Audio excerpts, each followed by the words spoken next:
Hello students, आप लोगों को फिर से स्वागत है एलिमेंट्स एजुकेशन के एक न्यू से वीडियो में। तो जैसे कि आप लोग जानते ही हैं कि अभी हमारा चल रहा है क्लास 10 के एनसीईआरटी बुक के रियल नंबर्स वाला चैप्टर, जिसमें कि ऑलरेडी हम इसके इंट्रोडक्शन वाले पार्ट और एक्सरसाइज 1 के बहुत सारे नंबर्स को हम कर चुके हैं। ओके, तो आज के इस वाले वीडियो में हम लास्ट बचे हुए दो नंबर्स यानी कि नंबर 6 और 7 को करेंगे और इस वाले एक्सरसाइज को आज ही पूरा कंप्लीट कर देंगे। अगर अभी तक आप लोगों ने इसके प्रीवियस वाले नंबर को और इंट्रोडक्शन वाले पार्ट को नहीं देखा तो जल्द से जल्द जाके उसे देख लीजिए, नहीं तो आपको ये 6 और 7 नंबर समझने में बहुत ज्यादा दिक्कत आएगी। ओके, तो देखो नंबर 6 में इसने कहा है explain why this number and this number are composite numbers. तो तुम्हें यहाँ पे ये दिखाना है या फिर ये बताना है कि ये दोनों नंबर्स कॉम्पोजिट नंबर क्यों होगी। सबसे पहले कॉम्पोजिट नंबर किसको कहा जाता है? देखो, कॉम्पोजिट नंबर का मतलब होता है जिस नंबर का 1 को छोड़ के और भी सारे प्राइम फैक्टर्स होते हैं यानी कि दूसरे फैक्टर्स होते हैं, उसको कहा जाता है कॉम्पोजिट नंबर। जैसे कि अगर मैं ले लू 9 तो इसका फैक्टर कौन कौन आएंगे? 3 आ जाएगा, ठीक है। और कौन आ जाएगा? 1 आ जाएगा, ठीक है। और कौन आ जाएगा? 9 खुद आ जाएगा। तो यहां पे 1 को छोड़ के और भी 1 और उस वाले खुद के नंबर को छोड़ के और भी एक नंबर है उसके फैक्टर में, इसीलिए ये एक कॉम्पोजिट नंबर होगा। लेकिन वहीं पे 11 की अगर मैं बात करूं तो इसके पास दो ही फैक्टर्स हैं, 1 और 11। इसके अलावा और कोई भी फैक्टर्स नहीं है। ओके, तो सिंपली कॉम्पोजिट नंबर में ये कह रहा है कि अगर हम दिखा देते हैं कि इस नंबर के और इस नंबर के बहुत सारे फैक्टर्स हैं तो सिंपल ये दोनों नंबर हमारे कॉम्पोजिट हो जाएंगे। तो इसके लिए मैं क्या करूंगा, सबसे पहले लिखूंगा let x equal to this number यानी कि x equal to 7 into 11 into 13 plus 13। Okay, उसके बाद y equal to this number 7 into 6 into 5 into 4 into 3 into 2, ठीक है। उसके बाद प्लस 5। ओके, ये हो गया। अब मैं क्या करूंगा, देखो अब मुझे इन दोनों नंबर से इस फैक्टर को निकालना है, सिर्फ और सिर्फ फैक्टर जिसमें कि प्लस वाला साइन नहीं होगा।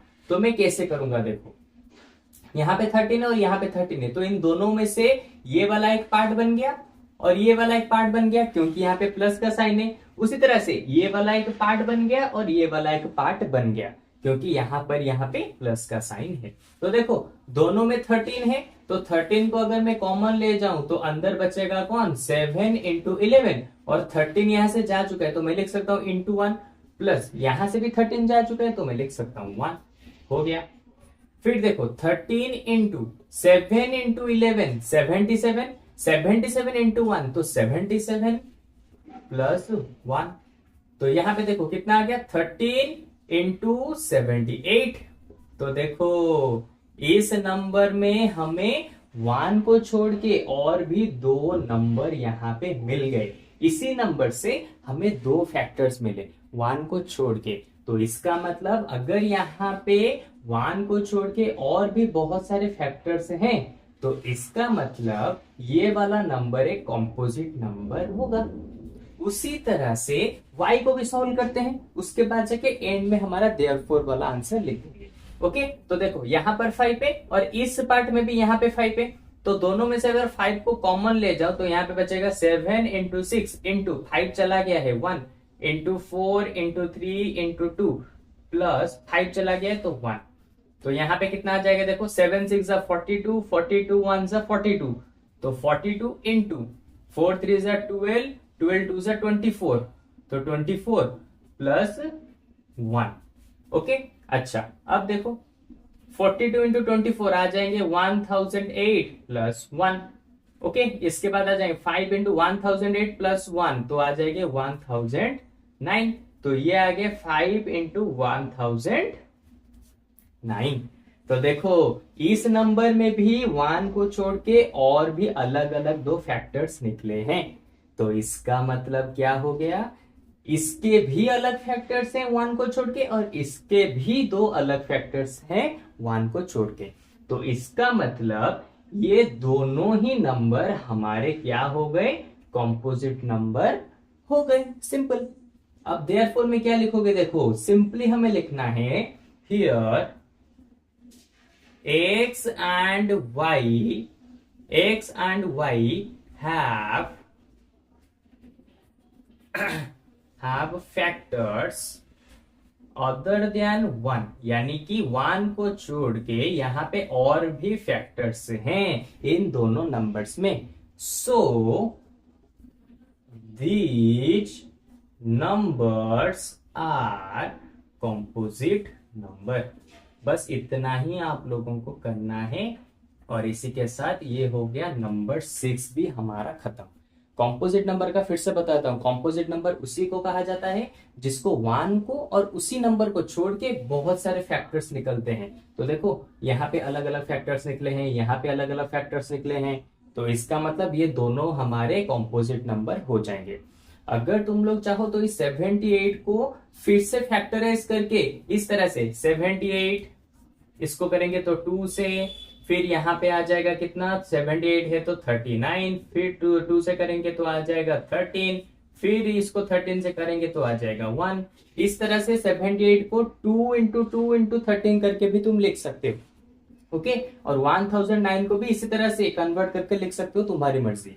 अगर चाहो तो लिख सकते हो, नहीं तो ऐसे भी रखोगे तो भी चलेगा। ओके, तो लो इसी के साथ हमारा नंबर 6 यहाँ पे खत्म हो गया। अब जल्द से जल्द मैं इसको इरेज करके नंबर 7 वाले क्वेश्चन को लिख देता हूं, और उसको भी जल्द से जल्द यहाँ पे सॉल्व कर देते हैं। ठीक है, तो चलो सबसे पहले मैं इसको इरेज करता हूं। अच्छा, तो देखो नंबर 7 में क्या दिया है, there is a circular path around a sports field, Sonia takes 18 minutes to drive one round of the field while Ravi takes 12 minutes for the same। यानी कि यहाँ पे एक सर्कुलर फील्ड है इस तरह का, जहां पे सोनिया और रवि एक दोनों पास पास खड़ी हुई है एक ही पॉइंट के ऊपर, और इसने कहा है इस पूरे राउंड को खत्म करने के लिए सोनिया को लगता है कितना, 18 मिनट्स लगता है, और रवि को लगता है कितना, सिंपल 12 मिनट्स यहाँ पे लगता है पूरे के पूरे ग्राउंड को कवर करने के लिए, यानी कि पूरा दौड़ के यहाँ पे रिटर्न आने के लिए। तो इसने पूछा है suppose they both start at the same point and at the same time and go in the same direction, after how many times will they meet again at the starting point. तो इसने question में पूछा है कि अगर ये दोनों same point से दौड़ना स्टार्ट करेंगी तो कितने टाइम के बाद ये दोनों फिर से स्टार्टिंग पॉइंट के ऊपर मिलेंगी। ओके, अच्छा अब देखोगे तुम्हें तो लग रहा होगा कि ये दोनों तो सेम जगह से दौड़ना स्टार्ट करेंगी, तो ये दोनों सेम टाइम के ऊपर इस जगह पे पहुंचेगी। नहीं, इनमें से एक जल्दी दौड़ रहा है और एक बहुत ही स्लो दौड़ रहा है, इसलिए कोई जल्दी पहुंचेगा तो कोई लेट से पहुंचेगा। इसलिए इसने कहा है कि कितने टाइम लगेंगे कि ये दोनों दोबारा से स्टार्टिंग पॉइंट के ऊपर एक साथ मिल जाए। ओके, तो यहां पे तुम्हें सिंपल इन दोनों के एलसीएम को निकालने हैं और कुछ नहीं। एलसीएम को निकालोगे तो जितना नंबर आएगा तो उतने ही मिनट्स लगेंगे इन दोनों को इस स्टार्टिंग पॉइंट पे ऊपर वापस से मिलने के लिए। ओके, तो देखो यहाँ पे जो गिवन था उसको मैंने लिख दिया यहाँ पे। अभी तुम्हें क्या करना है, देखो the minimum time taken by Sonia and Ravi meet at starting point is the LCM of 12 and 18। तो 12 and 18 के एलसीएम निकाल दो, जितना नंबर आया उतने ही मिनट्स लगेंगे। तो 12 का एलसीएम कैसे निकालेंगे, सिंपल 12 का निकाला जाता है 12, तो 2 डालेंगे ये 6, फिर 3 डालेंगे तो ये 3, फिर से 3 डालेंगे तो ये आ जाएगा 2, फिर से सॉरी गलत हो गया, तो ये है 12, यहाँ पे 2 डालूंगा तो 6, फिर 2 डालूंगा तो आ जाएगा 3, फिर 3 डालूंगा तो 1। तो यहाँ पे 12 का आ जाएगा 2 इंटू 2 इंटू 3। उसके बाद 18 का भी प्राइम फैक्टराइजेशन करो, क्योंकि हम एलसीएम इसी फॉर्मेट से निकालते हैं। अगर तुम्हें इस फॉर्मेट के बारे में नहीं पता तो जल्द से जल्द इंट्रोडक्शन वाले वीडियो को देख लो, वहां से समझ जाओगे। ओके, तो 18 का कैसे निकलेगा, देखो सिंपल। 18 का आएगा 2, यहाँ पे 9 बचा, फिर आएगा 3, यहाँ पे 3 बचा, फिर 3 डालेंगे तो यहाँ पे 1। तो 18 का आ जाएगा 2 इंटू 3 इंटू 3।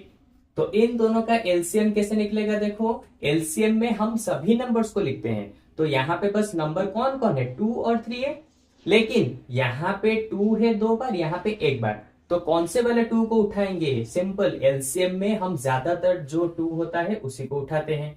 इनटू यहां पर 3 है, यहां पर भी 3 है, लेकिन किस वाले 3 को उठाएंगे, जहां पे ज्यादा बार 3 होगा उसको उठाएंगे। तो यहाँ पे 2 टाइम्स 3 है तो इसको उठाएंगे, 3 इंटू 3। तो यहाँ पे आ जाएगा 2 2 जा 4, 4 3 जा 2 2 जा 4, 4 3 जा 12, 12 3 जा 36।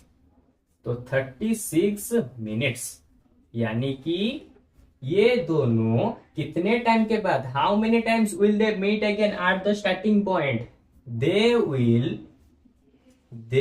will meet after 36 minutes, after 36 minutes at the they will meet after 36 minutes at the starting point। तो इनको 36 मिनट्स लगेंगे स्टार्टिंग पॉइंट के ऊपर पहुंचने के लिए। ओके, तो लो इसी के साथ नंबर 7 का भी पूरा प्रोसेस के साथ यहाँ पे खत्म हो गया। ठीक है, तो अब मुझे लगता है कि तुम एक्सरसाइज 1.1 को बहुत ही अच्छे से समझ चुके होगे, लेकिन अगर फिर भी तुम्हें इसके ऊपर कुछ भी डाउट है तो सिंपली हमारे वेबसाइट के ऊपर जाओ और वहां पे हमारे फ्री लाइव क्लासेस को ज्वाइन कर, मतलब कि वहां पे जाके हमारे फ्री लाइव क्लासेस को ज्वाइन कर लो, जहां पे मैं तुम्हारे साथ डायरेक्टली बात करके तुम्हारे सारे के सारे डाउट्स को क्लियर कराऊंगा हमारे लाइव ऑनलाइन क्लासेस के दौरान।